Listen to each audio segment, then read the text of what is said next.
Bienvenidos una semana más a las entrevistas de la Asociación Capernaum. Hoy vamos a hablar de niños, un tema muy importante, y para ello cuento con la presencia de un amigo de esta asociación, Salva Martí, que es policía, presidente de la asociación Los Niños Son Intocables y del proyecto Alesia Enséñanos. Bienvenido de nuevo a Capernaum. Salva. Muy buenos días, Ana. Qué placer y qué privilegio de verdad volver a estar aquí contigo entre amigos y hermanos. Amén.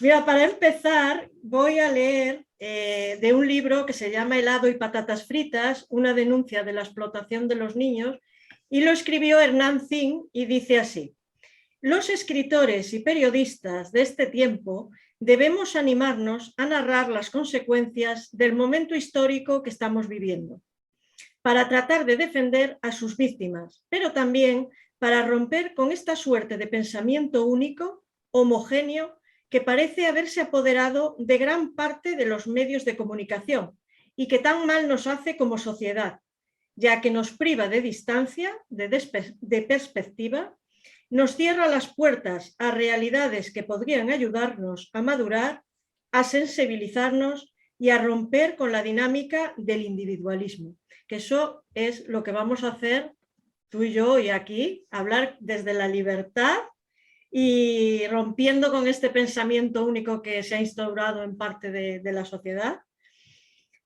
Y para ello voy a dar una serie de datos sobre los niños, porque he visto que, por ejemplo, ahora mismo en Occidente solo hay queja, solo hay insatisfacción continua y tampoco se hace nada para remediar. Bueno, hay algunas personas que sí, pero la tónica general es quejarnos cuando estamos en uno de los mejores tiempos, hablando como sociedad, tenemos de todo, gracias a Dios. Pero hay una serie de noticias que voy a dar sobre los niños para empezar. La edad media a la que se tiene contacto con la pornografía es de 11 años e incluso hay niños de 8 que ya la ven. El 85% del abuso sexual infantil se da en el ámbito familiar o cercano al niño. Lucio Dupuy, de 5 años, es asesinado a golpes por su madre y su novia en Argentina.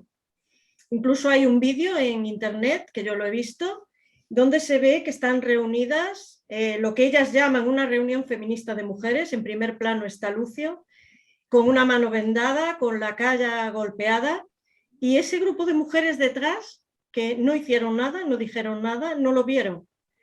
Y como otra píldora, la noticia que ha salido, no sé si fue ayer o antes de ayer, este niño de 5 años de Cataluña, que ha pedido el 25% al que tiene derecho de clases en español, porque lo dice la Constitución, y entre otras cosas que pude leer en Twitter, dice que se quede solo en casa, es la supremacía del castellano, y que se apedree la casa de este niño. Vemos 4 ámbitos diferentes, pero los niños son protagonistas. ¿Qué opinas tú de lo que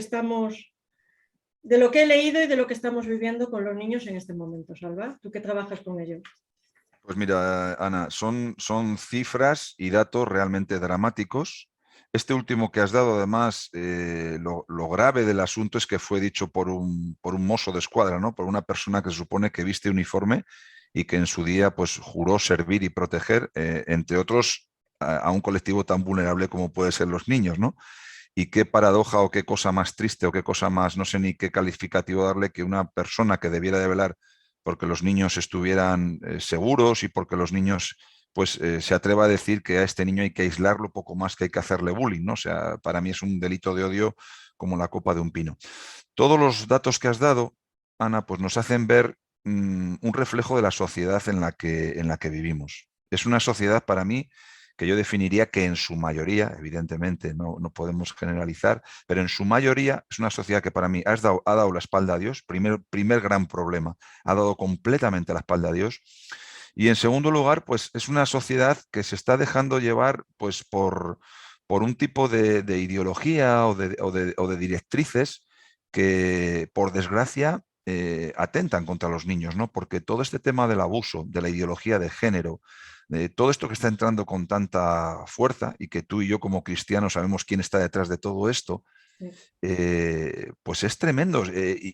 Comenzabas diciendo que vivimos una sociedad que como paradoja está en un nivel que a nivel de materialismo parece que tengamos de todo, y sin embargo va en detrimento de todos esos valores que hace ya pues 30, 40 años eran fundamentales en nuestra sociedad. Hablo de valores como la disciplina, valores como el esfuerzo, valores como el respeto a los padres, el respeto a la autoridad, a los maestros. Todo esto, por desgracia, se ha ido perdiendo y parece que vivimos en una sociedad cómoda y confortable, pero no es así. Yo creo que vivimos en una sociedad mayoritariamente, repito, que carece de cada día más de valores fundamentales, y que eso en los niños, claro, se transmite como padres, como estamos transmitiendo a nuestros hijos una generación del poco esfuerzo, de que se pueda aprobar suspendiendo asignaturas, de que el tema de la autoridad, eso ya lo identificamos como algo dictatorial, ¿no? Yo creo que hoy en día se identifica lo que es autoridad y respeto y disciplina como algo dictadura, franquismo, todas estas cosas, ¿no? Que hoy en día está tan... Y sobre todo, a mí me preocupa lo que hablábamos, el tema de ideología de género que está entrando con tanta fuerza, y el tema del aborto. A mí son los dos temas que hoy en día más me preocupan y que creo que más daño están haciendo a los niños. Uno directamente porque directamente los asesina en el vientre de su madre, el aborto. Y Sí. otro, la ideología de género que atenta contra su capacidad cognitiva, contra su mente infantil. Y es terrible la fuerza con la que está entrando, y es aún más terrible la complacencia y la zona de confort en la que están instaurado la mayoría de los padres, que están permitiendo que esta ideología de género entre en la cabeza de nuestros hijos. Así es. Mira, en uno de los libros que he terminado de leer, de Vicente Pellicer García, decía, hay un adagio jesuita que afirma, dame un niño antes de los 7 años y será mío para siempre. Y por eso, un aspecto fundamental para la ideología de género es el adoctrinamiento de los menores desde los centros educativos. La educación es un punto muy importante para el control social por medio del lavado del cerebro desde pequeñitos. En la cuarta conferencia mundial sobre la mujer de Naciones Unidas de 1995, que se celebró en Pekín, se decidió que uno de los objetivos fundamentales para dar legalidad al veto de los padres a decidir la educación de sus hijos, limitando su capacidad de transmisión de principios, valores o cultura. Y aquí ya en nuestro país, Isabel Celaá hizo unas declaraciones en las que dijo: no podemos pensar de ninguna de las maneras que los hijos pertenecen a los padres. Y Pablo Iglesias, a los niños no se les inscribe en el registro de la propiedad, se les inscribe en el registro civil. Bueno, tú pides, desde tu asociación Los Niños Son Intocables, que los padres tengan la opción y la libertad de decidir qué educación sexual reciben los niños, lo cual yo opino que también. Hombre, es que esto es fundamental. O sea, lo que acabas de decir, los textos tanto de la exministra Celaá como el exministro Pablo, pues está claro que eso es propio de un régimen comunista. O sea, el querer que los niños dependan de los valores y principios que emanan del Estado, eso es propio de un sistema comunista, eso lo entiende cualquiera, ¿no?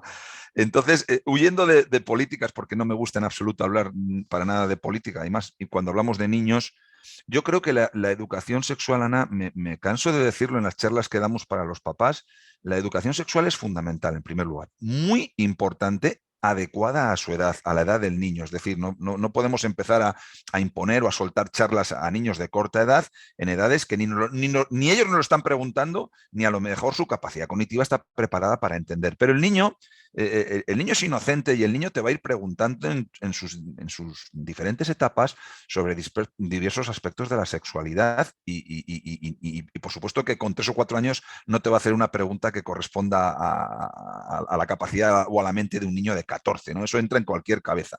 Entonces, la educación sexual es fundamental. Y además, Ana, si nosotros como padres, como familia, no educamos a nuestros hijos sexualmente hablando, pues lo van a hacer otros. Y como siempre digo, a lo mejor no con la mejor de las intenciones. Entonces, esas atribuciones forman parte de la familia. El colegio, luego la escuela, debe de ser, si acaso, un refuerzo, respetando siempre y manteniéndose neutral ideológicamente, porque un colegio jamás puede estar ideologizado en ningún sentido, tiene que ser neutral y tiene que respetar en el fondo, pues lo que los padres estamos inculcando a nuestros hijos. Pero en ambos sentidos, ¿eh? O sea, me parecería increíble que un colegio estuviera contradiciendo los valores de una familia musulmana como lo estaría contradiciendo los valores de una familia cristiana, ¿no? A la hora de educar cuando estamos hablando de sexualidad, ¿no? Que es un tema muy controvertido porque, claro, depende del enfoque que se le dé, pues realmente puedes hacer mucho daño a un niño, ¿no? Entonces, a mí me parece fundamental que la familia eduque en eso y tan fundamental me parece que el colegio también respete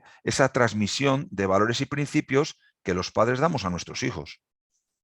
¿Y por qué crees tú que los padres, porque, bueno, yo he visto algunos de esos textos de lo que se le da en clase, lo que dices tú, no estoy de acuerdo en no darles educación sexual, porque si no le va a enseñar otro, lo va a mirar en internet y va a aprender de la peor manera. No estoy de acuerdo con esos padres de, bueno, ya sabrá cuando sea mayor. Eso tampoco es, pero lo que dices tú, a un niño tan pequeño, decirle ciertas cosas para las que no está preparado y a la que le estás metiendo una ideología para la que no está preparado por edad. Cuando ya esté preparado, sí, hay que explicarles las cosas.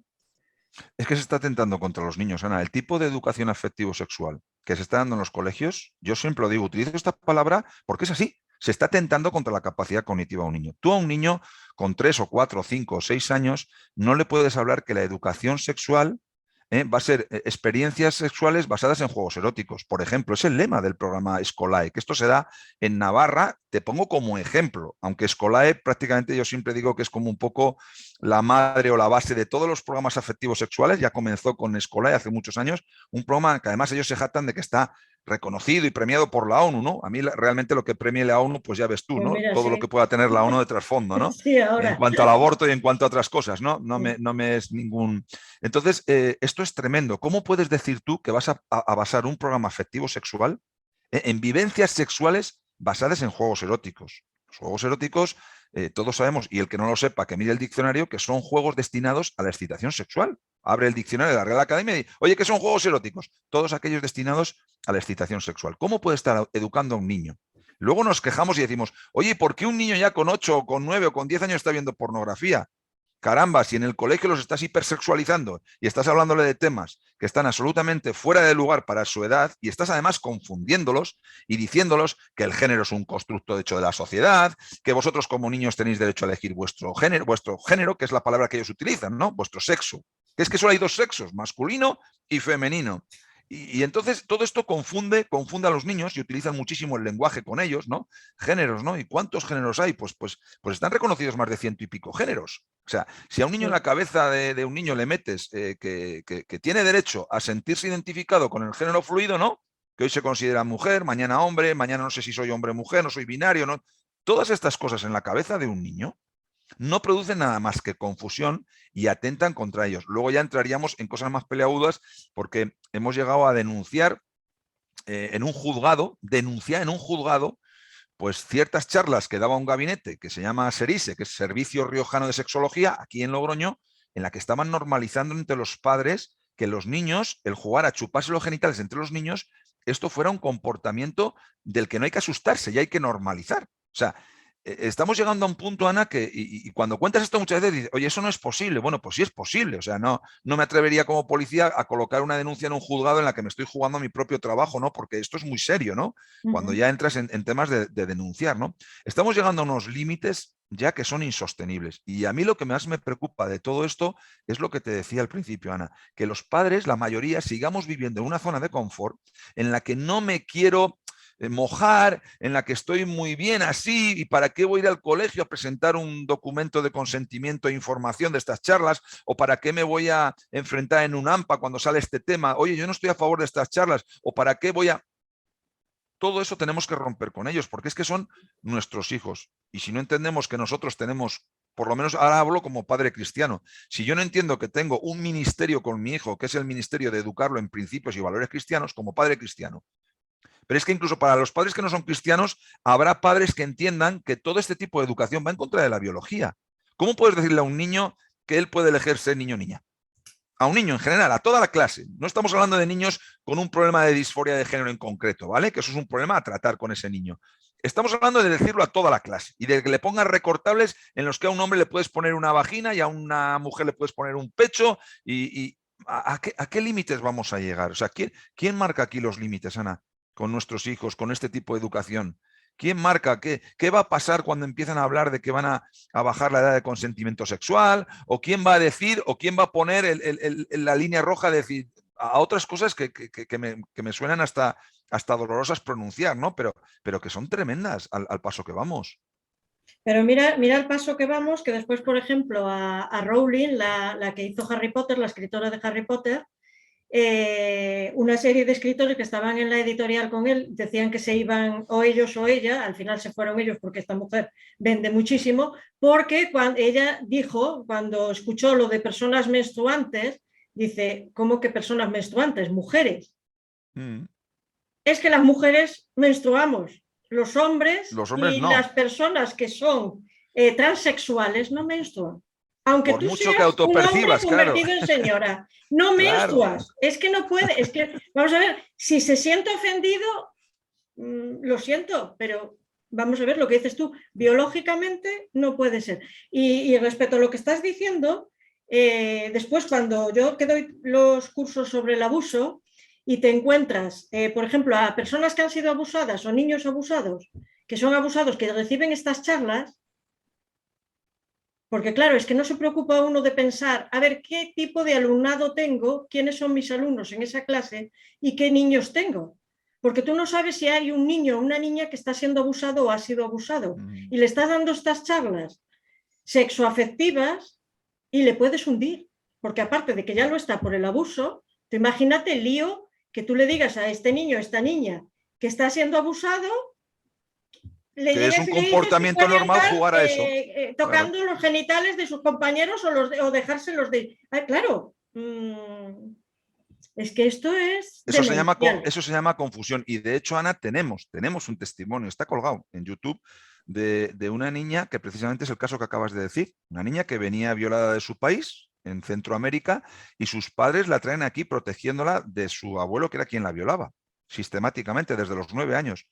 Una de las primeras charlas que recibe cuando la inscriben aquí en un colegio público es una charla de estas. Y la niña llega a casa llorando y Ana, está grabado, o sea, el testimonio está grabado por boca de la propia niña diciendo a su mamá que lo que ella había entendido de esa charla es que lo que su abuelo le estaba haciendo no era tan malo. Claro. O sea, esto es terrible, esto es terrible, Ana. Y entonces, es lo que te digo, y parece que estén ocurriendo estas cosas y bueno, pues no pasa nada, aquí no pasa nada, ¿no?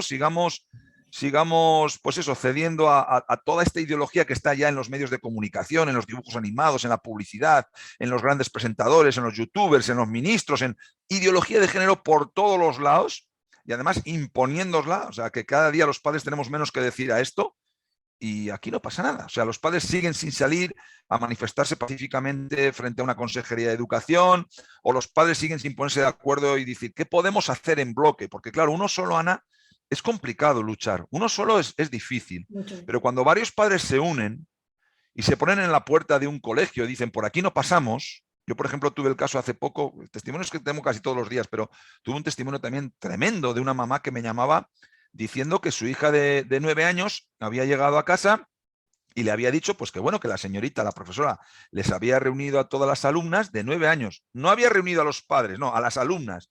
Y les había dicho que, vamos a poner un nombre ficticio, que Pepito, el niño de la clase, ya no se consideraba Pepito y que ahora se consideraba María, y que si las niñas tenían algún problema en tratarla como, bueno, las niñas y los niños, que era un colegio, una clase mixta, que si tenían algún problema en tratarla como María, a Pepito. Entonces, claro, crías de 9 años y mamá, ¿qué hago? Pues la mamá le dijo, bueno, pues tratarla con respeto, eso en primer lugar. Pero dice, mami, pero es que el problema va más allá. Es que nos han dicho que a partir de mañana María, dígase Pepito biológicamente, se ducha y se cambia con nosotras en los vestuarios. Se ducha y se cambia. Entonces, claro, cuando la madre ya oyó eso, pues salió disparada al colegio a hablar con el director.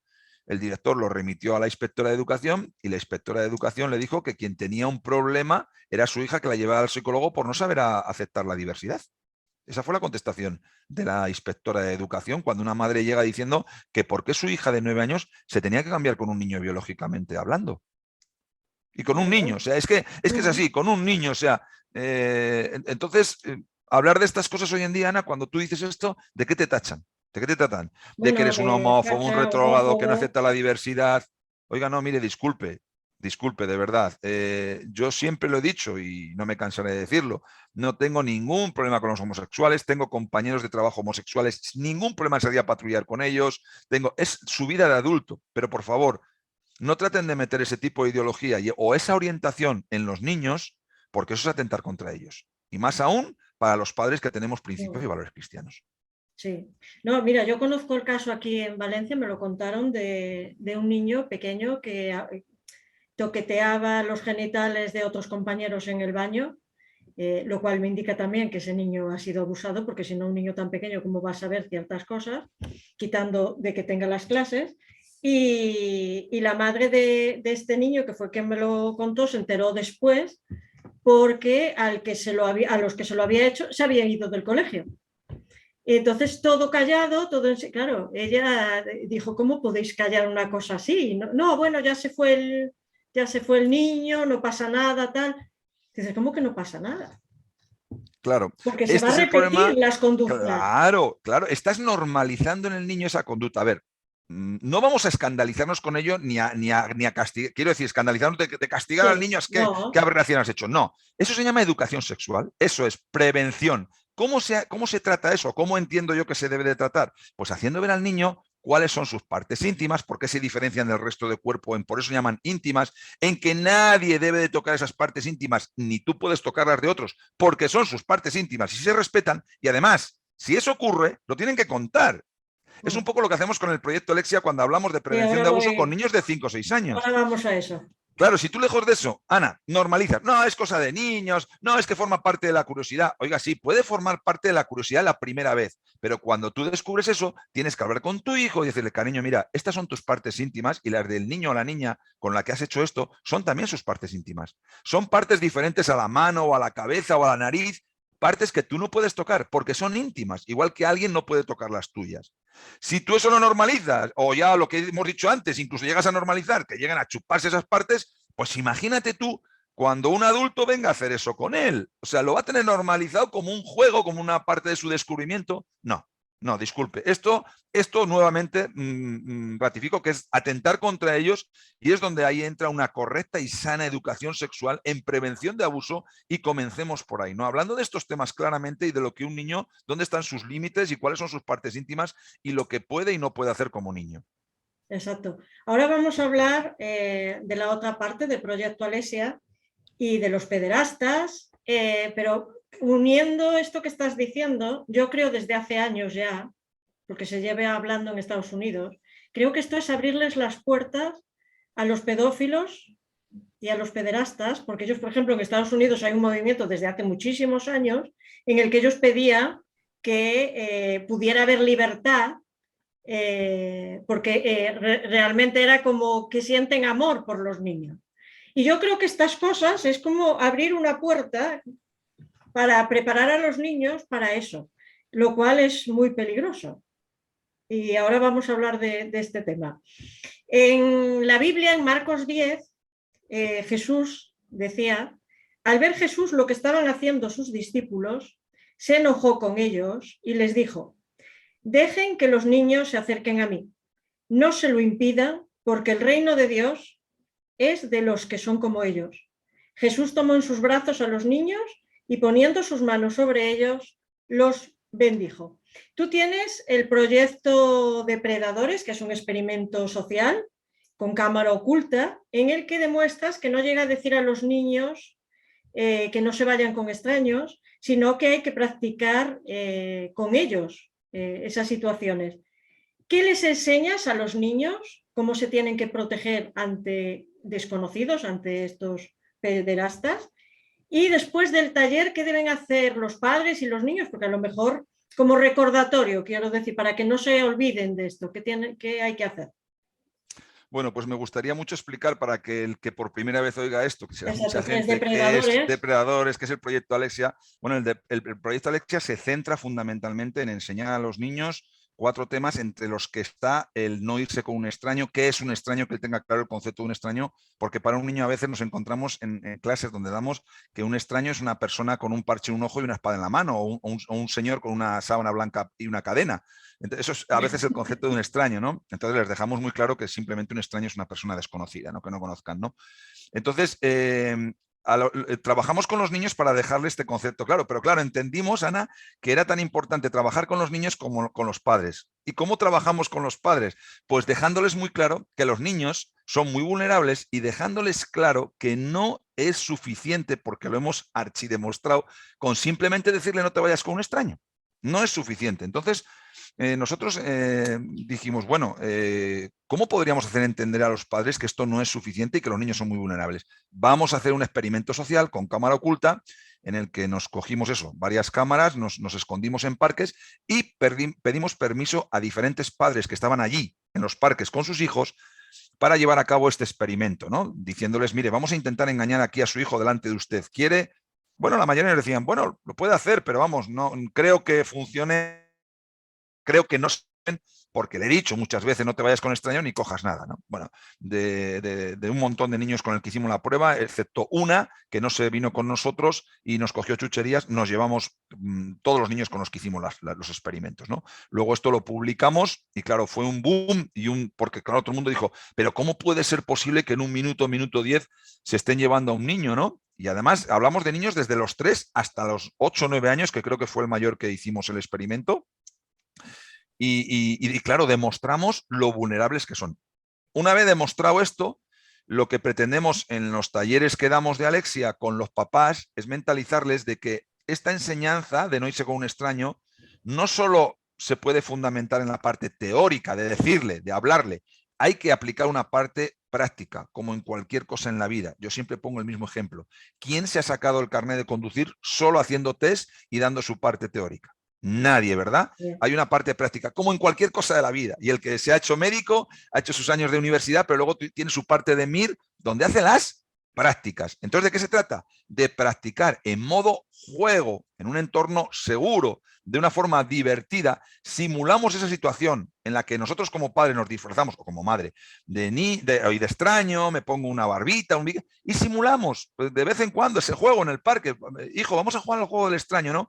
Y luego incluso vamos pidiendo pues, ayuda a algún vecino, a algún amigo que haga el de extraño y que el niño, mediante el juego, tenga tan metido ese juego de que no debe de irse con un extraño, que no puede hablar, las tres reglas de oro que le damos de Alexia, ¿no? 3 reglas de oro. No hablamos con extraños, no cogemos nada de un extraño y jamás nos vamos con un extraño. Si jugamos a eso con el niño, él lo va a tener interiorizado de una forma que si algún día, Dios no lo quiera, se le da ese caso, él lo va a seguir asimilando como un juego, pero sabe que no puede hablar con un extraño, no puede coger nada, porque ha practicado con ello, ha practicado a modo juego, ¿no? Entonces, es un poquito la metodología que tenemos, Ana, y está dando muy buenos resultados, porque luego nos hemos encontrado con padres al tiempo. Salva, ¿te acuerdas de mi hija? Oye, el otro día se acercó una persona extraña en un centro comercial, le fue a atar los zapatos porque los tenía desatados y la niña salió disparada y vino y me dijo, mamá, un extraño ha intentado hablar conmigo, ¿no? A lo mejor el hombre tenía buenas intenciones de atar los zapatos, sí. Pero la niña se quedó con la teoría de con la práctica, perdón, no hablamos con un extraño ni... Entonces, está funcionando, Ana, y en eso un poco reside el secreto del proyecto Alexia en cuanto al tema de no irse con un extraño. Sí, yo vi un vídeo tuyo que ibas a casa de un niño que también le entró una persona extraña y el niño se defendió, te lo estaba contando. Había recibido en su iglesia, era un niño cristiano, había recibido las enseñanzas de Alexia y bueno, y como ese, pues muchos otros niños, la verdad que luego padres me han dicho, no, oye, gracias porque de verdad se le ha quedado, vamos, muy metidito en su cabeza ese tema, como también en los otros que damos, ¿no? El saber qué hacer cuando me pierdo de papá o de mamá, o temas. Pero claro, como todo esto también, Ana, lo hacemos a través de Alexia, que es una marioneta, pues a los niños les llega un montón, ¿no? Porque un niño ver entrar en su clase o en su iglesia, que es donde damos los talleres, a un policía con una marioneta, tamaño además de 1 metro, que es una marioneta además que les escucha, que habla con ellos, que interactúa, Pues claro, todo esto al niño, yo supongo que si cuando yo tenía 6 o 7 años me habría venido a clase un policía con una maneta, eso no lo olvidaría en mi vida, ¿no? Tendría 50 o 60 años y lo seguiría recordando, ¿no? Porque son recordando. hechos, claro, muy, muy impactantes para un niño, ¿no? Entonces, Alexia, la verdad que se gana el cariño de los niños y bueno, hasta ahora, Ana, llevamos 3 años trabajando con el proyecto y no hemos tenido ni una sola queja. Nunca jamás nadie ha dicho oiga, mire, este proyecto no vale para nada o ha traumatizado a un niño o no sé qué podrían decir porque no hemos recibido ese tipo de quejas y porque está funcionando muy bien.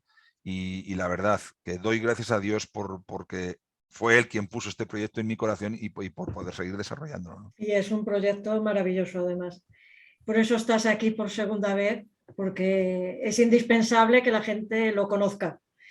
Y hablando ya de los padres, por ejemplo, o de los niños más bien en este caso, ¿hay alguna acción de las que hacéis cuando hacéis estas prácticas de que el niño se vaya más con un extraño por alguna causa, por lo que hay que incidir más? Por ejemplo, lo del perrito, lo de los animalitos.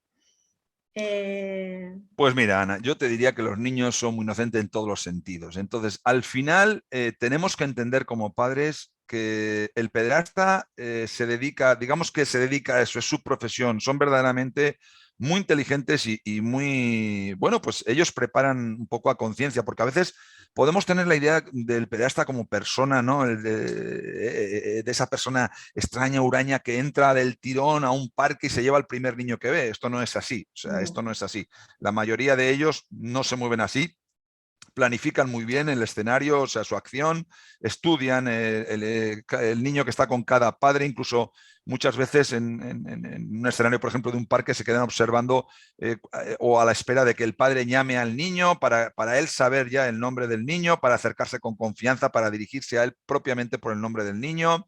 En fin, estudian y planifican el escenario. Y tenemos el caso además del pederasta de Ciudad Lineal, que este tipo llegaba a estudiar cosas tales como si había o no había cámaras en el recorrido que iba a hacer una vez que secuestrase al niño.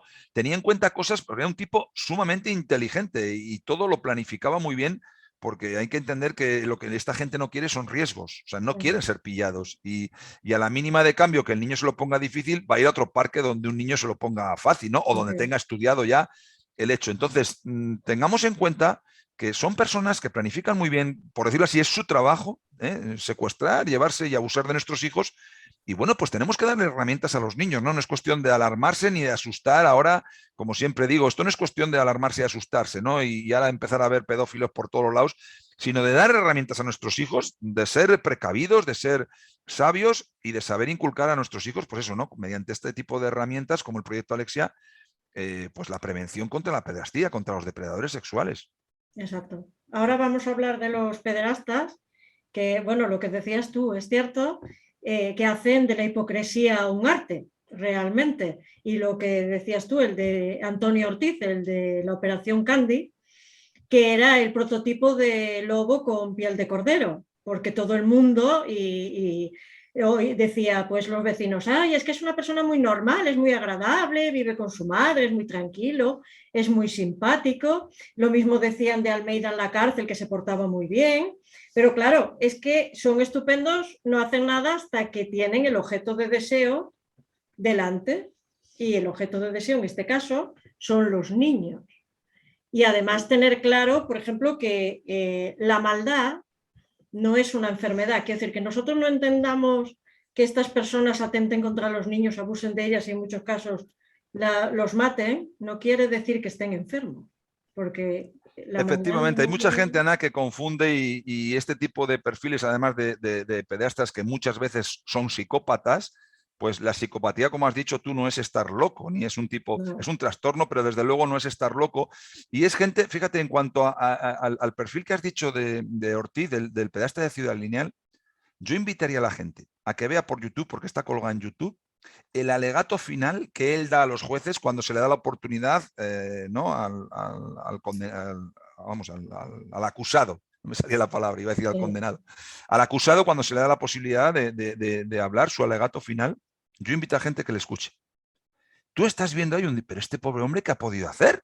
Porque tú lo escuchas hablando con un convencimiento, con una calma, con un lenguaje corporal incluso que denota, pero si yo no he hecho nada, o sea, es increíble, o sea, es que, repito, tenemos a veces la idea en cuanto al pedasta, ¿no? De tipo ahí con el abrigo este largo y el cuello subido y un sombrero en la cabeza, no sé qué tipo de perfil podemos tener en la cabeza, ¿no?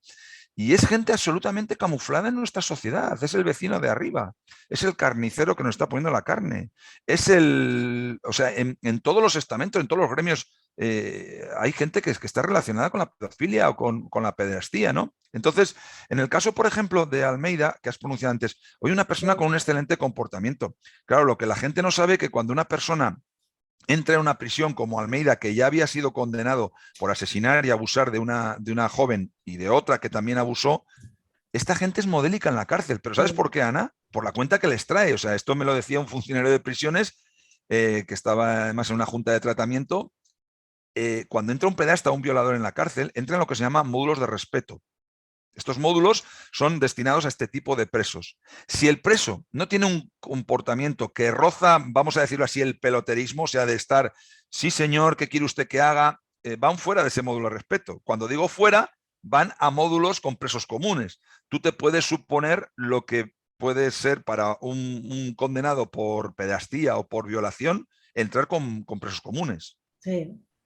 Te lo puede suponer, cualquiera persona se lo puede suponer. Entonces, por eso tienen ese comportamiento ejemplar, por la cuenta que les trae. O sea, son pedastas, pero no son idiotas. Entonces, lo primero que miran es por su propia integridad, ¿no? Entonces, por eso que dices, ¿cómo puede ser posible que un monstruo como este, un salvaje, ¿no? En el caso de Almeida, que acuchilló, que hizo aberraciones con la pobre chica que violó, luego sean corderitos en la cárcel? Pues por lo dicho, o sea, es que tienen que mantener ese comportamiento, ¿no? Y si no, ya saben lo que les trae. Esto no es ningún indicativo, como a veces hacen ver cuando hablaba Marlaska, es que Almeida cumplió su condena con un comportamiento ejemplar, hizo incluso algún permiso o varios permisos en los que no hizo nada. Es que es gente muy inteligente que está preparando ya el saber que les queda muy poco tiempo para salir, han cumplido su condena y en cuanto salgan la van a preparar porque van a responder a su instinto depredador, porque son depredadores reincidentes que si hablas con cualquier psiquiatra especialista te van a decir que este tipo de perfiles no son reinsertables. No. Y entonces habrá que hacer o reformar la ley para que este tipo de personas, si lo único que van a producir es daño en la sociedad, pues lo siento mucho, pero hay una cosa que se llama cadena perpetua, que se queden ahí de por vida, porque si una persona así no es reinsertable y solo va a producir daño y dolor a la sociedad, y además de qué tipo, estamos hablando de violar niños o mujeres, oiga, lo siento mucho, pero su lugar es en una prisión de por vida.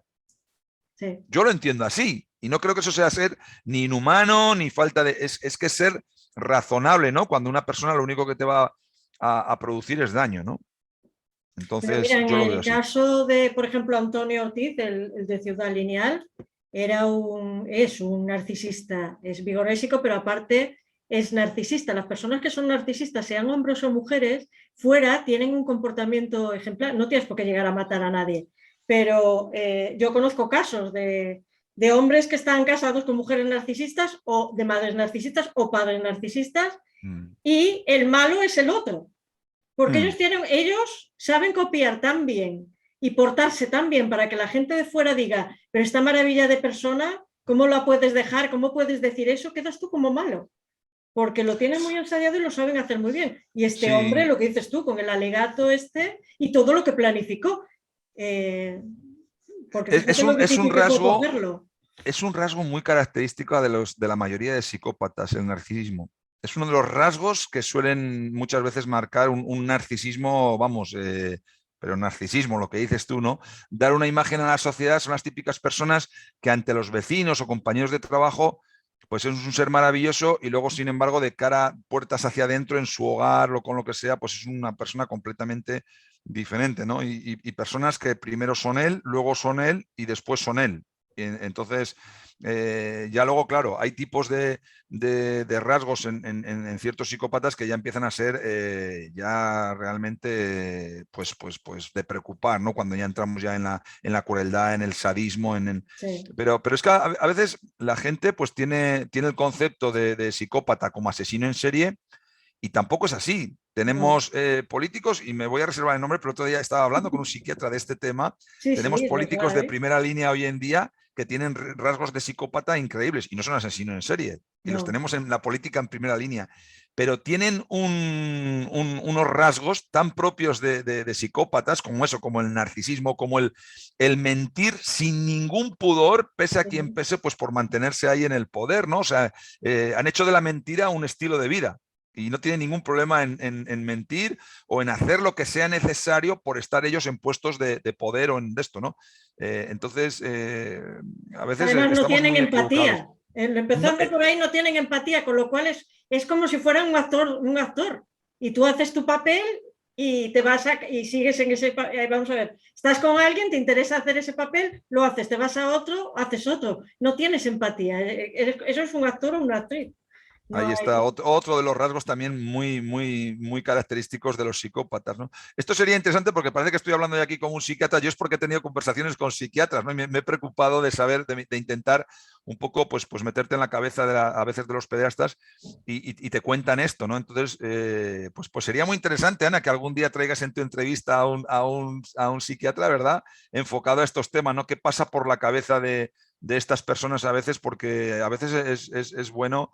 No porque me preocupe por ellos, ¿no? Sino porque yo cuando intento meterme en la cabeza de un pedasta a veces es por saber de su metodología, de qué tipo de cosas tienen en cuenta, ¿no? Para luego dar información a los padres, ¿no? ¿Qué tenéis que tener en cuenta cuando estéis en un parque, en un centro comercial, en un sitio donde vuestros hijos puedan estar, sean blancos de un pederasta? ¿Qué cosas a tener en cuenta? Porque ellos las tienen en cuenta, ¿no? Eso es a mí lo que realmente me preocupa de conocer la mente de un pederasta, de un pedófilo, ¿no? Pues ahí ya tengo yo a alguien pensado para que voy a entrevistar ya en la siguiente temporada para hablar de estos temas. Y mientras recomiendo el libro de mi querido Manu Marlasca, hablando, que cuenta el caso de Antonio Ortiz, el pederasta de Ciudad Lineal, al que... Qué buen periodista, Manu Le Marlasca. mando, Claro le mando un que... saludo desde aquí, yo lo he entrevistado y bueno, me encanta y el libro es para leer. Y hablando de este tema, también recomiendo, que te lo he mandado a ti, el de Pederastas de Vázquez Figueroa, que es una novela, pero vienen todas las clases de pederastas que existen y el comportamiento que tienen. Y estoy leyéndolo y espeluzna, espeluzna. También hay en uno de tus vídeos que he visto, escuché al padre de ese niño al que fuiste a ver con Alexia, que decía, parece que no te va a tocar a ti, pero sí que te toca. Y eso me parece muy importante con el tema que estamos tratando, porque vamos por la vida pensando que no nos va a tocar nunca nada y que eso le pasa al vecino, le pasa a otro y un día descubre uno que le puede pasar a él y entonces hay que estar preparados, por eso tu magnífica labor preparando a los niños y a los padres. Ese es el gran problema, Ana, cuando descubres un día que creías que eso era así, pero no es así. Ahí es el gran problema porque entonces es que te ha tocado. Cuando tú descubres que eso es cosa de que solo ocurre en grandes ciudades o que eso solo puede pasar. Ese es el gran problema, y no solo en el caso del papá de Isaías, que es el niño que me comentabas, sino, Ana, por mi proyecto he conocido bastantes padres que han perdido a sus hijos en estas situaciones, dígase Juan José Cortés o Almudena y Antonio, en fin, padres que perdieron a sus hijos en esas condiciones y el pensamiento es ese. Jamás hubiesen pensado que en un sitio como su barrio o en el caso de Almudena y Antonio, un pueblo de poco más de 3.000 habitantes, en el que se conocían todos, esto pudiera llegar a ocurrir, ¿no? Que venga alguien y se lleve a tu hijo, ¿no? O le haga esto, ¿no? Entonces, es un pensamiento y una mentalidad que tenemos que quitarnos sin entrar, repito, en la paranoia ni en el miedo de ver a la pedastas por todos lados, pero sí ser sabios y eso, vuelvo a decir, y dotar a nuestros hijos de esa herramienta. Y estamos hablando, Ana, nos estamos centrando mucho quizá en niños de 3, 7, 8, 10 años, pero si entrásemos ahora a hablar del tema del grooming y del peligro que están corriendo nuestros preadolescentes y adolescentes en las redes con gente que son otro tipo de depredadores, pero que en el fondo son depredadores y que están buscando engañar al niño con un perfil de otro joven o de otro, cuando no lo son, pues cuidado porque estamos quizá ahí descuidando demasiado o nos estamos despreocupando muchísimo pues de ese hijo que tenemos de 14 o 15 años que pasa horas y horas delante de Internet y no sabemos con quién está interactuando o no sabemos con quién está hablando o no sabemos lo que está haciendo, ¿no? Entonces, tenemos que preocuparnos porque el tema de grooming está avanzando también tremendo. Ahora que estamos hablando de grooming, te comento que vamos a tener un congreso policial para el primer fin de semana de marzo, en el que vamos a tratar esto con policías y con sus familias, porque claro, los policías somos también vulnerables. Es que hay Sí. gente que cree que somos Superman y No. los policías tenemos nuestras familias y tenemos nuestros problemas, tenemos nuestros hijos. Y bueno, pues en ese congreso se van a tratar los problemas de los propios policías, pero también de las familias, ¿no? Y uno de los temas que van a tratar es este, grooming y bullying, ¿no? ¿Y Porque un dónde va a hijo de un ser? policía en Madrid, En Madrid. el congreso va a ser en Madrid, lo estamos ahora organizando todo, ya la fecha está, los ponentes están, vamos a tener ponentes muy buenos en este campo. Estaré también con el proyecto Alexia enseñando a los niños, también prevención, pero vamos a hablar a los niños y vamos a hablar a los padres, por ejemplo, del tema de bullying. Esto es sangrante, Ana. Es que hay Sí. gente que cree que el bullying no se responde a cierto perfil de niños. Oiga, el bullying lo puede sufrir el hijo de un ministro, de un barrendero, de un panadero, de un policía y de... Sí, sí, Esto le sí. toca a cualquiera también, ¿no? Entonces, es un problema que que queremos hablar abiertamente en ese congreso y bueno, es que ha salido igual, es que me voy de un tema a otro, pero me parecía No, no te importante preocupes. comunicarlo porque para el que lo escuche, pues que sepa que va a haber un congreso para policías y sus familias ahí en Madrid y que será interesante porque vamos a tocar temas muy, muy importantes para nuestros hijos y para los propios policías, ¿no? Pues mira, en el cajetín del vídeo me pasarás la información y pondremos todo esto para que la gente lo sepa. Y cuando ya tengas todo, también lo difundiremos, que eso está bien. Mm. A ver, yo es que creo que Internet, que a mí me encanta, es una gran ventaja, pero también hay que entender que ayuda poco en estos casos de los que estamos hablando de depredadores y en el caso del grooming, en el caso de estos menores, porque por la red circulan impunemente estos depredadores en busca de víctimas. Y de la forma más segura y cada vez aumenta más, porque ¿qué pasaba? Antes hay gente que tenía que salir ahí fuera a buscar ciertas cosas especiales que a él le gustan. Pero es que ahora, y estoy hablando en el tema de los niños, de los jóvenes, tú te metes en el portal adecuado, hasta en la red oscura, le das a la tecla, estás solo en tu casa y puedes acceder a un amplio abanico de, De inocentes, de a la inocentes. espera de ser engañados. Exactamente. Y además de todo tipo. Ahí hay de todo. Hay desde violaciones, hay abusos, hay asesinatos, hay todo tipo de depredadores, de niños y de adolescentes y de mayores, pero ahora estamos con los niños y los adolescentes. Entonces, cuidadito con esto y los padres también.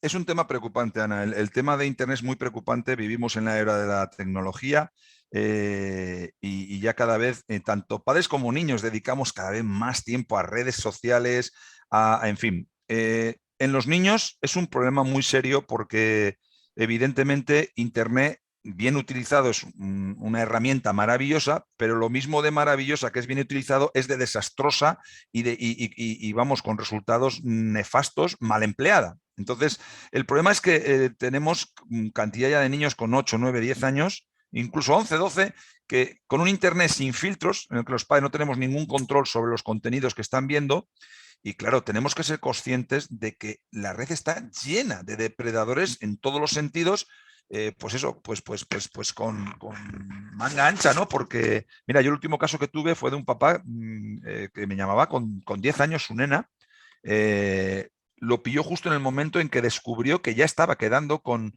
esa persona que le estaba haciendo ver que era otro niño, otro joven, y de joven y de niño no tenía nada, era un adulto, y después de un trabajo de este depredador de mucho tiempo con su hija, porque lo primero que hacen estas gente en redes es ganarse la confianza del crío, ¿no?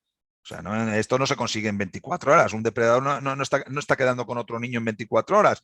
Un depredador se gana su confianza, luego intenta enseguida aislar de todo este comportamiento que están teniendo, de toda esta amistad, de toda esta relación, intentan aislar al niño de la familia, es decir, no cuentes nada de esto es un secreto entre tú y yo, tus padres no lo van a entender, en fin, ¿cómo van a entender que te hayas enamorado con 10 años? Yo sí que te comprendo. Entonces, enseguida es lo que se hace, ¿no? Aislar al niño para que no cuente nada y luego pues empieza a ganar su confianza, pues envíame la primera fotito, ¿no? Una fotito, qué guay. Luego ya la siguiente fotito ya no es con ropa, ya es sin ropa, ¿no? Y una vez que ya este depredador pues tiene al niño o a la niña pues con una fotografía o dos pues sin ropa, lo tiene absolutamente ya a su merced, porque va a hacer utilización de este tipo de fotografías para chantajearle, ¿no?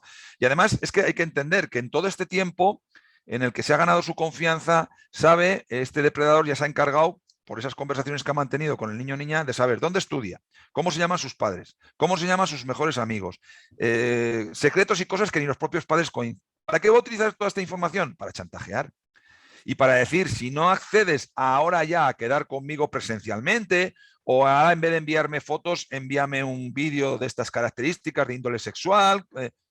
Claro, en un momento dado el niño puede llegar a decir, oye, yo ya este paso no lo quiero dar. Entonces ahí es cuando entra ya la verdadera cara del depredador, cuando le dicen, si no haces esto, pues tengo toda esta información y tengo este tipo de fotografías que mañana las van a ver en todo tu colegio, que mañana van a llegar a tus padres y que mañana van a llegar a esos amigos personales que yo conozco, porque tú me lo has dicho, les van a llegar. Entonces el niño accede. Esa niña que yo te comentaba de ese padre que me llama desesperado, estaba en esa fase. Estaba ya en la fase en la que ya le estaban chantajeando para quedar con ella.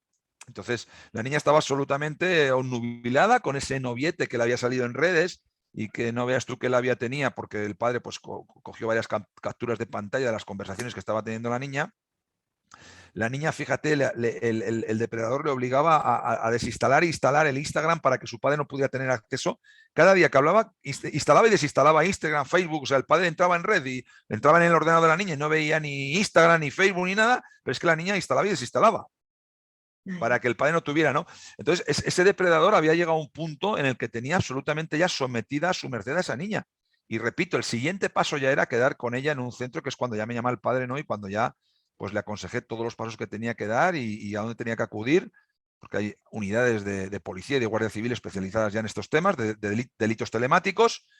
Y claro, y además, Ana, me gustaría recalcar la gran labor que hacen estos compañeros de estas unidades, porque estos temas se los toman prioritarios. O sea, aquí no hay una burocracia de decir, cuando llega de verdad un tema de estas características, de un posible acoso por redes de depredadores, te aseguro que se toma con mucha seriedad y vamos, saltan los mecanismos y en esto sí que se hace mucha, vamos, prioritario para una unidad de delitos telemáticos que llegue un niño o una niña víctima de grooming o que esté ya a merced de un depredador, ¿no?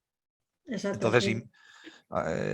es importante que conozcamos los contenidos por donde bucean nuestros hijos y que cuidado con Internet, porque mal empleado es una auténtica bomba de relojería, Ana.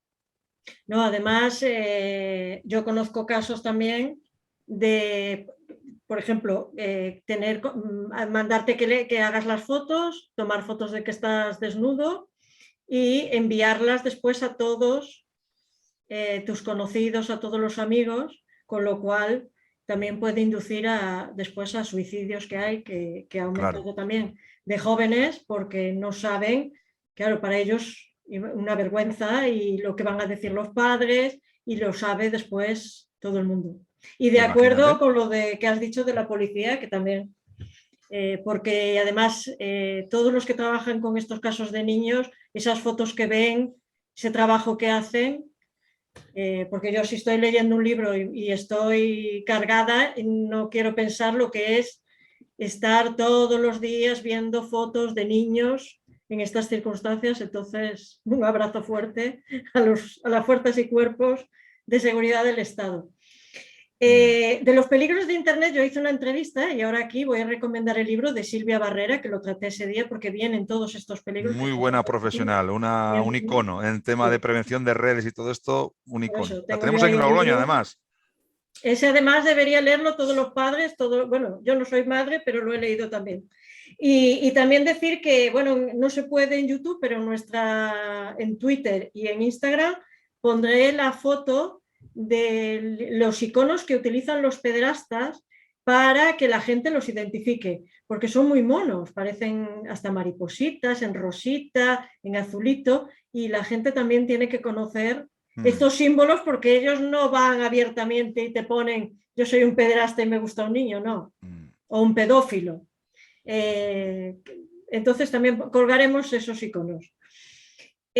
Hablando de otro tema, en la cadena SER de Logroño del 10 de noviembre del 2021 de este año, dice: el proyecto Alexia Enséñanos fue suspendido del programa de actividades de las ludotecas municipales por publicar comentarios homófobos y contra la comunidad LGTBI.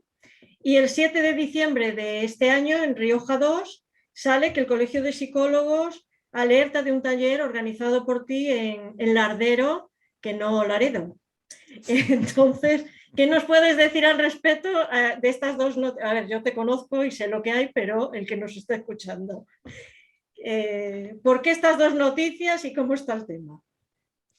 Bueno, estas dos noticias se producen porque evidentemente son medios de comunicación que están al servicio de la ideología de género y a todas las políticas que hoy en día se están aplicando, en su mayoría, ¿no?, en tema de ideología, y que, como hemos dicho al principio, Ana, cualquiera que se opone al tema de obligar a nuestros hijos a admitir la ideología de género o a ser educado en ideología de género, ya es un facha, un retrógrado y está en contra de la diversidad. Entonces, ¿qué ocurre? Pues que este medio, desde hace ya tiempo, pues me tiene enfilado porque sabe que mi lucha está contra la imposición de la ideología de género en los colegios. Y por este hecho que te he dicho al principio de que denunciamos al SERISE, Servicio Regional de Sexología, diciendo a los padres, normalizando que los niños jueguen a estos juegos que hemos dicho, que me duele hasta a veces decirlo, pues todo ya, cualquier iniciativa que hago o el proyecto ya está ahí manchado por su parte para que cualquier padre que escuche Proyecto Alexia ya le suene a homofobia, a todo esto, ¿no? Y en cuanto, fíjate, este último caso que has dicho del Colegio de Psicólogos, que fue su presidenta diciendo que yo había organizado un taller, fíjate cómo fue el caso realmente, y la verdad que es tremendo que hagan esta utilización tan, de verdad, es terrorífico. Tú sabes que hace un mes y medio falleció aquí un niño en Logroño que se llamaba Alex, el cual se lleva a un pedasta de un parque y lo asesina en el domicilio, ¿no? Esa asociación de vecinos donde el niño jugaba habitualmente se pone en contacto conmigo y me dice que los niños del barrio estaban, lógicamente, aterrorizados, se negaban a bajar a ese parque ya, los papás no sabían ni qué hacer, estaban pegados a los niños todo el día, no vayas aquí, vente aquí. Estamos hablando de los niños de ese barrio, ¿no?, donde sucedieron los hechos, que bajaban a ese parque, ¿no? Entonces se ponen en contacto conmigo una persona responsable, una de las responsables de la asociación, y me pide que por favor, si puedo ir con el proyecto Alexia y hablar al resto de niños, a los amiguitos de Alexia y a gente a niños que estaban allí, y yo le digo que encantado. Lo único me dice, mira, lo único, Salva, que parece que hay bastante expectativa y parece que son muchos los niños. Y yo le digo, bueno, pues no hay problema, yo voy varios días. O sea, de mi tiempo libre, como siempre, y dejo a mi familia lo que tenga que dejar, pero todos los niños que estén dispuestos a recibir ese curso y los papás, yo voy allí. Y además te invito a que lo hagas extensivo a los padres, es decir, que estén los niños y los padres viendo el taller, ¿no? Bueno, ¿qué pasa? Pues que la política se mete por medio, como siempre, los medios de comunicación de aquí, Ana, y cuando oyeron de eso, pues parece que les pareció horrorosamente mal y no se les ocurrió otra brillante idea que recurrir a la presidenta del Colegio de Psicólogos de La Rioja para que dijera que eso era poco menos que una cosa descabellada y que a quién se le ocurría impartir un taller donde habían ocurrido los hechos y que le parecía impensable que una persona poco preparada como yo, un policía que tiene 30 años de servicio, un policía que lleva desarrollando 3 años este proyecto sin una sola queja, un policía que tiene sacado su titulación de protección de personalidades dado en el CAE, un curso que dura 3 meses que me habilita para proteger a personalidades incluso de casa real. Bueno, pues parece que ese policía no está preparado, es un inepto, y esa labor correspondía hacerla a los psicólogos. Claro, yo dije, ¿y dónde estabais vosotros cuando estabais? Eso te iba a ¿Dónde decir yo estabais? ahora. ¿No? ¿Dónde estabais? Mucho hablar, pero ¿dónde estabais? Pero claro, es que ella dice que esa labor es para darla en una consulta privada, ¿no? O sea, eso es para darlo niño por niño. Véngase usted a mi consulta y previo pago de tarifa yo le doy a sus niños los consejos necesarios, ¿no? En contra de un proyecto sin ánimo de lucro. Entonces, todo esto, imagínate, Ana, qué manipulación que recurran a una presidenta de un colegio de psicólogos que diga todas estas barbaridades y que esto va a ser un fracaso y que esto no se puede dar. Dimos el taller, estuvimos 4 días en Lardero, en el parque donde ocurrieron los hechos, y Ana, ahí no hubo nada más que sonrisas, abrazos a Alexia, enhorabuenas de los padres, lo tengo recogido en vídeo, testimonio de varios padres. ¿Dónde estaba este proyecto que no lo conocíamos? Qué necesario es, los papás hablando y animando a otros padres. Ahí no hubo una sola lágrima, ahí no hubo ni una sola mención al propio niño, a Alex. O sea, un ambiente de verdad de aprendizaje y de niños diciendo, Alexia, queremos que vuelvas, y de niños empoderados, niños que salieron de ese curso sabiendo que eran ayudantes de policía, que no podían irse con un extraño y con una serie de lecciones que ojalá, Ana, Alex pudiera haber recibido, porque seguramente si no se habría metido por medio toda esta política rastrera y asquerosa, cuando comenzó el proyecto, el colegio donde estudiaba Alex, que era el colegio jesuitas, hubiese seguramente recibido ese taller y Alex posiblemente pudiera haber recibido este taller y haber estado prevenido contra pederastas, ¿no? Entonces, fíjate hasta qué nivel puede llegar a veces la política y hasta qué punto se puede ser rastrero para meter por medio toda esta basura, ¿no?, en la cabeza de la gente, tachando al proyecto Alexia de no respetar la diversidad y de no, porque respondes a ideologías y respondes a intereses políticos, ¿no? Cosa que Alexia siempre la ha mantenido al margen de cualquier ideología política, de cualquier partido y de cualquier subvención. Cosa que ellos, pues evidentemente no, ¿no? Este es el caso y fíjate a veces qué tremendo llega a ser cuando se mete por medio, repito, esta política rastrera, ¿no?, que yo digo. Exactamente. Y además, mira, aquí lo voy a decir porque siempre sale el tema, no estamos alarmando en esta charla que estamos tú y yo manteniendo, sino que estamos informando. Y algo que pasa en este país que no somos conscientes de que nos cuesta prepararnos. Prepararnos no quiere decir que vaya a pasar, quiere decir que si pasa, estamos preparados. Y si no pasa, pues muchísimo mejor y seguimos preparados y seguimos con nuestra vida. Entonces dejemos ya de decir que se está alarmando, porque aquí ahora todo es alarma. Se alarma con el COVID, se alarma con los niños, se alarma con esto. Es que hay que informar, porque ya bastantes años las cosas se han mantenido ahí bajo la superficie, estaban ahí, los que estamos trabajando en esto sabíamos que estaban ahí, y yo siempre le doy gracias a Dios porque ahora está sacando todo a la luz, porque ahora dices, ¿cómo es posible? No, no, es que esto ya lo veíamos, los que estamos en la calle vemos lo que nos rodea, si lo sabes mirar, lo ves bien. Lo que pasa es que la sociedad era como que, bueno, y hay parte de la sociedad que vive de espaldas a esto. Pero esto no es alarmar, esto es informar, y creo que se debe hacer, y cada vez más, para prepararnos, para conocer lo que nos rodea. Y una vez preparados y conociendo quién es el enemigo, podemos batallar, pero es que si no vamos a la guerra sin armas y desnudos y nos van a matar. ¿Hay algún soldado o algún policía como tú que vaya a la calle en medio de un grupo de gente que los va a atacar y no os defendáis? No, no lo creo. Vas y mueres. Bueno, ahora lo pretenden. Ahora, con bueno, la ley ahora Mordaza lo pretenden. Bueno, es que ahora ya es el colmo. Ahora ya es el... Pero digo, el que sea... Yo hablo desde el punto de vista del policía, no del Ministerio del Interior. El ministro del Interior no es policía, ni sabe lo que es la calle. Fíjate qué triste es, Ana, que la mayoría, a veces yo creo que de estados y de gobiernos hayan entendido que como método para direccionar a la población, uno de las mejores métodos o herramientas que funcionan es el miedo. Se trata de manipular a la gente a través del miedo. O sea, una vez escuchaba un reportaje muy interesante de por qué en Estados Unidos hay toda esta cultura de las armas, ¿no?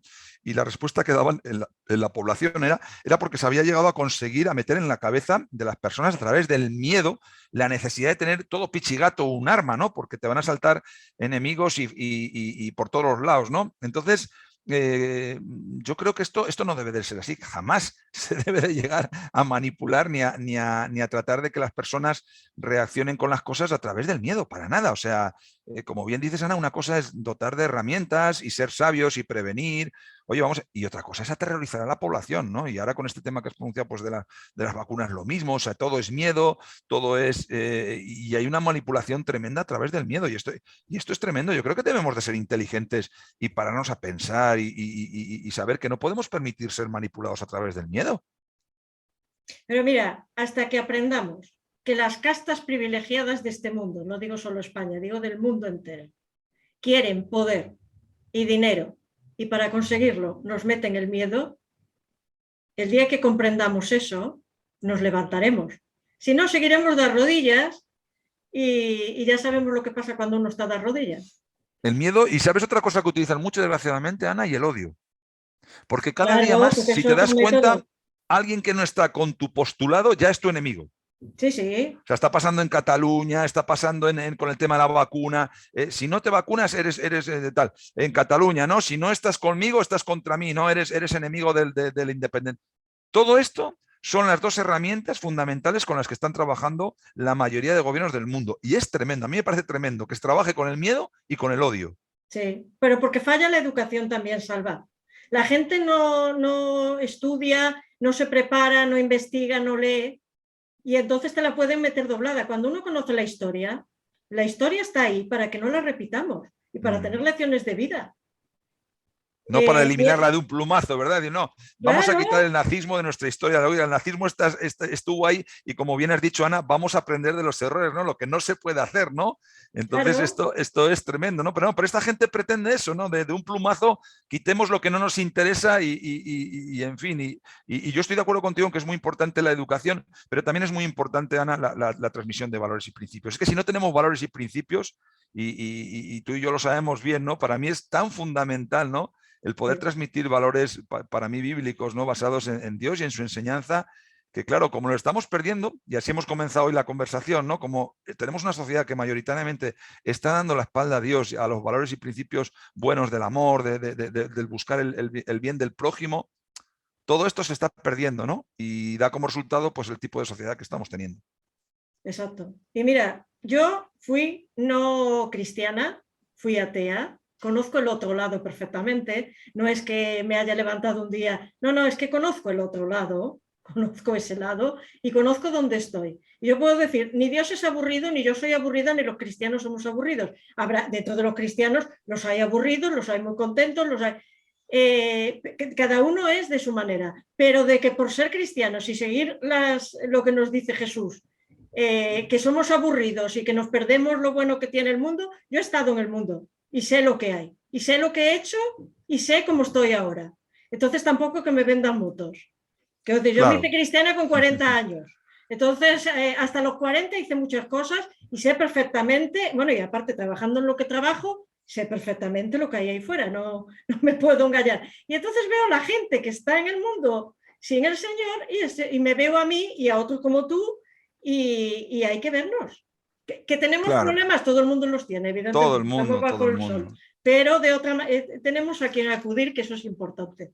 Por supuesto. Lo que pasa es que la gente, por desgracia, ¿sabes lo que pasa, Ana? Que la gente identifica Dios con religión y no Sí, somos religiosos, no somos personas religiosas. Es no, lo que la gente tiene que entender, pero claro, lo tenemos que hacer entender a través de nuestro testimonio, que yo muchas veces lo digo, ¿no? exactamente. La gente está harta de palabrerías y está harta de que verte con una Biblia en medio de una plaza. O sea, es nuestro testimonio personal el que tenemos que hablar de un Dios vivo, de un Dios real, que esto no es ninguna religión de la que vivimos ni estamos absortos en ninguna secta, sino que Dios ha hecho en nosotros grandes cambios en nuestra vida y dependemos de Él porque Dios, de Dios solo vienen cosas buenas, ¿no?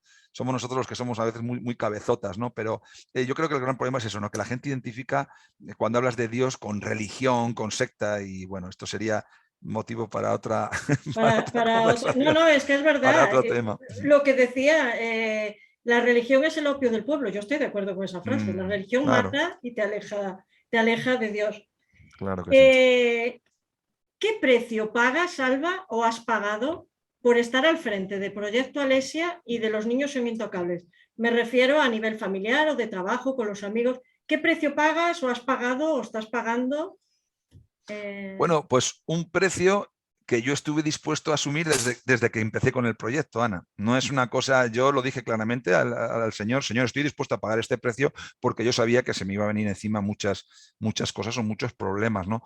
Pues es un precio, Ana, en el que muchas veces pues tienes que sacrificar tiempo con tu familia. Yo soy un hombre muy familiar, tengo 3 hijos, uno de ellos de 8 años, valoro muchísimo mi tiempo con él y me encanta estar con él y me encanta escuchar sus problemas y sus historias y disfruto un montón de mi hijo, mis hijas ya son mayores, pero es un precio que tienes que estar dispuesto a pagar, ¿no? Porque a veces pues es duro tenerte que ir pues una semana fuera de casa a un colegio en Málaga, como me ha tocado, o estar Pero, ¿sabes, Ana? Dios es bueno con estas cosas. Dios es bueno y ha provisto que mi familia, mi esposa y mi propio hijo se hayan involucrado mucho con el proyecto y a veces cuando me voy con ellos, o sea, porque la mayoría de la labor que desarrollamos, por ejemplo, con las iglesias, que suele ser en fin de semana, pues cuento con mi equipo, ¿no? Que son mi esposa y mi hijo, ¿no? Entonces, eso para mí tiene un valor inmenso, ¿no? Y soy súper feliz trabajando con ellos y sentirme apoyado y ver que mi hijo con 8 años, pues ya él me va diciendo, papá, a mí me gustaría de mayor no solo ser policía, sino seguir con tu proyecto y enseñar a otros niños y enseñar a proteger a otros críos. Para mí eso tiene un valor que es impagable. Entonces, sí, claro que hay un precio a pagar, pero por otro lado está claro que Dios en eso es muy fiel y por otro lado el Señor me recompensa en eso, ¿no? Y veo que cada día pues los niños van aprendiendo y les vas dando herramientas, es decir, tiene su pago, pero tiene sus frutos. Entonces todo se compensa y al final tenemos un Dios de orden y un Dios muy equilibrado y un Dios muy justo y merece la pena pagar ese precio porque por otro lado vienen los frutos. ¿Has pensado alguna vez en tirar la toalla en los momentos más difíciles? Muchas, muchas. Al principio muchísimas. Si no llega a ser porque Dios me sustentó, Ana, eso sí que te lo puedo decir con el corazón en la mano, si no llega a ser porque Dios me dejó claro, mira, tú limítate a sembrar, ¿no? Luego la cosecha ya es cosa mía. Entonces tú siembra, porque al principio, Ana, eran tanta gente desagradecida a la que atendías, y hablo ya incluso de gente cristiana, que te desvivías y luego veías como respuesta a la cobardía, no, es que yo no quiero denunciar, no, es que yo no quiero hacer esto, no, ya sé que han atentado contra mi hijo, pero yo no quiero. Entonces, convocabas manifestaciones, te aparecían 20 personas. Claro, yo muchas veces dije, se acabó, Señor, se acabó. Yo esto, y claro, el Señor te hablaba claramente, no, tú sigues trabajando en ello, ya llegará el tiempo, o sea, no pretendas que en la primera o segunda manifestación tengas ahí 3.000 o 4.000 personas, porque yo no funciona así, el Señor no funciona así. Esto es una No. carrera a largo plazo y la gente con tu testimonio tiene que ir entendiendo pues la labor que la estás haciendo y por lo que lo estás haciendo y cuál es el trasfondo, ¿no? Entonces, cuando llegas a entender esto y a confiar plenamente en el Señor y decir, pues Señor, si voy a la última manifestación que estuvimos frente al tribunal, llevábamos ya 6, y aparecen 20 personas, no es mi problema realmente, porque no están fallando a Salvador Martí, Ana. No están fallando a la Asociación Los Niños Son Intocables, están fallando a Jesús de Nazaret. Te está convocando Jesús allí a defender la vida. O sea, cada una de las concentraciones que tenemos frente al tribunal es para que intentemos que Dios toque el corazón de los magistrados. Tienen un recurso anticonstitucional ante una ley que causa 100.000 abortos, 100.000 asesinatos de niños cada año. Estamos allí para ese testimonio. Si van 20 personas, no es mi problema. Yo ya no me llevo más rato con eso. Están fallando a Jesús de Nazaret, no a mí. Yo las convoco simplemente en su nombre, ¿no? Y hacemos un acto de testimonio allí delante, ¿no? Y los niños cantan, lloramos en la calle y clamamos al Señor en la calle y cuentan su testimonio a mamás que han abortado y mamás que no han abortado y cuáles han sido las consecuencias. A mí me parece un acto maravilloso. Y yo tengo ese compromiso con el Señor. Si yo algún día tengo que estar solo con la pancarta, pues no estaré solo, estaré con el Señor allá adelante frente al Tribunal Constitucional. Pero ganas de tirar la toalla al principio muchas, Ana, hasta que llegué a entender que yo simplemente soy un instrumento y una herramienta del Señor. No soy quien yo para juzgar las personas que tienen que estar en una manifestación o que todos los padres me respondan a la hora de llevar un PIN parental a un colegio o al ir a una manifestación, etcétera, etcétera, etcétera. Mi labor es mía, yo soy una herramienta y el Señor sabrá. Eso me pasa a mí también con esto, que tú dices, ¿por qué no van a ser importantes los 20 que están y estás pensando en los 20 que no están? Son tan importantes o son más importantes esos 20 que han ido que no los que no están. Que a veces que nos preocupamos y tienes tú toda la razón. Yo digo que cuando empecé con esto de la asociación hace 5 años, me he visto en circunstancias que a veces dices, hubiera cogido carrerilla pero hacia atrás y me hubiera escapado. Pero no, compensa lo que hacemos y por qué lo hacemos. Claro. ¿Quién te hubiese dicho cuando empezaste, Ana, que un día ibas a llegar a estar entrevistando a un periodista, por ejemplo, de la talla de Manu Marlaska? Imagínate, ¿no? Eso te lo habrían dicho a ti cuando hubieses empezado, ¿no? O toda esa labor gratificante que yo sé que mucha gente no sabe, pero toda esa labor que desarrollas en la calle, el trabajo que tú haces, Ana, ¿quién te iba a decir a ti que ha tenido, pues muchas veces resultados que tú has dicho, Señor, esto es cosa tuya? Qué maravilla que he podido llegar a esta mujer o esta, en fin. Y todo cosas eso que no es... ves, cosas que no ves. Claro, cosas que no vemos porque tú también estás haciendo cosas que a lo mejor tú no sabes la repercusión que tienes porque no te llega. Y yo ya digo, mira, a una persona que le toques, ya está, que le ayudes, ya a esa persona la has rescatado, ya está. Por supuesto, yo siempre lo he dicho que vamos, 1 millón de horas empleadas en el proyecto Alexia para salvar a un niño de un depredador, para mí habrán merecido la pena, Ana, y te aseguro que no es una frase hecha, o sea, la digo, no. pero bien claramente, liberar a un niño de un abuso, vamos, 1 millón de horas, 2 y 10 millones de horas, o sea, está claro, los niños son sagrados, los niños son intocables, entonces hay que trabajar por ello y con el ánimo decidido y puesto y sabiendo, Ana, que Dios nos respalda y eso es lo más maravilloso, que es saber que tenemos un Dios que está ahí detrás y que te dice, tranquilo, por nada estéis afanosos, que estoy yo aquí, tranquilo, yo controlo, tranquilo. Cuando depositamos esa confianza, claro. Cuando queremos hacer a veces las cosas bajo nuestro criterio, pues a veces no salen las cosas como no tienen que salir. Como no tienen que salir por no confiar en quien tenemos que confiar. Exactamente. Pues para terminar voy a leer un versículo, como hemos empezado con uno, ahora voy con otro, que está en Lucas 17:2 y dice: mejor le fuera que se le atase al cuello una piedra de molino y se le arrojase al mar que hacer tropezar a uno de estos pequeñitos. Es una frase que tengo muy en cuenta y que todo el mundo debiéramos de tener en cuenta. Si para el Señor los niños tienen ese valor, fíjate, para mí es una de las frases más contundentes de la palabra. Sí. Digo de Jesús. Ni siquiera en ese acto que tuvo el Señor de autoridad de echar a los mercaderes, mucha gente dice, que a mí me parece mucho más contundente esta palabra. Está hablando de que más le valdría quitarse la vida a una persona que hacer daño a un niño. Sí. Esto es tremendo, o sea, nos deja muy claro el Señor el valor de los niños y nuestra obligación como padres cuando tenemos hijos de defenderlos a capa y espada contra todos estos dardos del enemigo y todo esto de lo que hemos hablado hoy que están tan expuestos, ¿no? Es una obligación como padres cristianos, ahora hablo ya, el ministerio de defender a nuestros hijos, vamos, pero a capa y espada, con esa armadura espiritual que Dios nos provee, ¿verdad, Ana? Y que tenemos muy claro que no es algo que suene y quede bonito eso de la armadura espiritual, sino que es una realidad, ¿no? Sí. No, y además que, mira, Dios lo que más ama es la familia y los hijos, los niños. ¿Qué es lo que es más atacado en estos tiempos? La familia y los niños. Claro. Porque el enemigo lo que hace es copiar y deshacer lo que Dios ama. No lo va a conseguir, no lo ha conseguido, porque el que ha vencido es Jesús. Entonces, eso que le quede claro, pero una buena manera de terminar la entrevista. Muchísimas gracias, Salva Martí, por acompañarme en esta, creo que hora y pico que hemos estado hablando. Siempre es un placer hablar contigo y que nos informes y tener claro que nuestros niños no son el futuro, son el presente porque están aquí. Un abrazo muy grande, Ana, y muchísimas gracias por tu labor. Que Dios te bendiga. Igualmente. Y a vosotros os espero en la próxima entrevista de la Asociación Capernaum. Adiós.